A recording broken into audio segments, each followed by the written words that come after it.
Did you know a college student vanished after calling 911? The line never disconnected. They heard breathing on the other end. That student was never seen again. No scream, no struggle, no goodbye. Just a phone call that shouldn't exist. This isn't an urban legend. This isn't internet horror. This is a real disappearance that happened in the United States, in a crowded bar with cameras, witnesses, and police. Despite all of that, the man at the center vanished completely. It feels like reality itself glitched. His name was Brian Shaffer.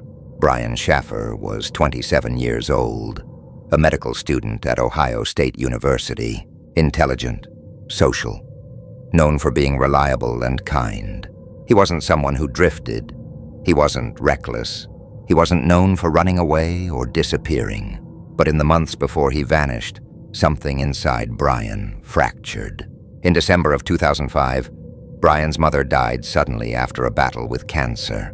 Friends later said Brian didn't grieve the way most people do. He didn't collapse. He didn't withdraw completely. Instead, he pushed forward harder. He stayed out late, drank more often, distracted himself constantly. Those close to him noticed moments where Brian would go quiet, but no one thought he was in danger. By March of 2006, spring break was approaching. Brian decided to go out with friends to celebrate. On the night of March 31st, Brian met several friends near campus. They chose a bar called the Ugly Tuna Saloona.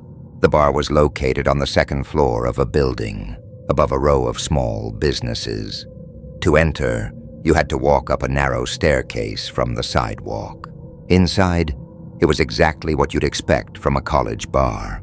Loud music, crowded floors, people shouting over each other, drinks spilling, bodies pressed together. Security cameras were positioned around the entrance. At 10:01 p.m., Brian Shaffer was recorded entering the bar. He was wearing a striped polo shirt. He looked relaxed, smiling, laughing. They chatted casually, nothing unusual. Brian ordered drinks, moved through the crowd. At around 1:55 a.m., Brian's friends decided it was time to leave. Didn't seem drunk, didn't seem distressed. He told them he would catch up later. That was the last confirmed moment anyone saw him alive. What happened after that defies logic.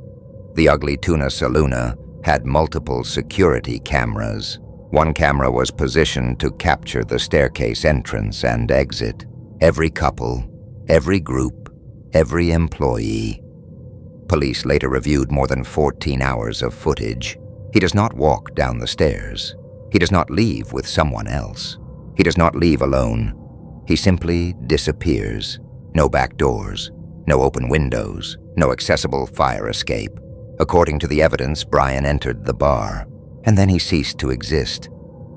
When Brian didn't come home, his family became alarmed. They tried calling his phone. It rang, straight to voicemail. They tried again and again. For days, Brian's phone remained powered on. Then something disturbing happened. Brian's phone began placing calls. His girlfriend received a call from Brian's number. She answered immediately, hoping to hear his voice. Instead, there was silence. Then breathing, slow, heavy, close, or in a pocket. She said Brian's name.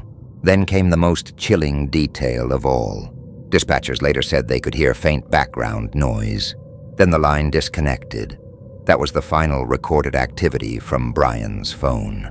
No more calls, no texts, no data, just silence. Police launched a massive investigation. Rooftops, nearby buildings, the Scioto River, nothing.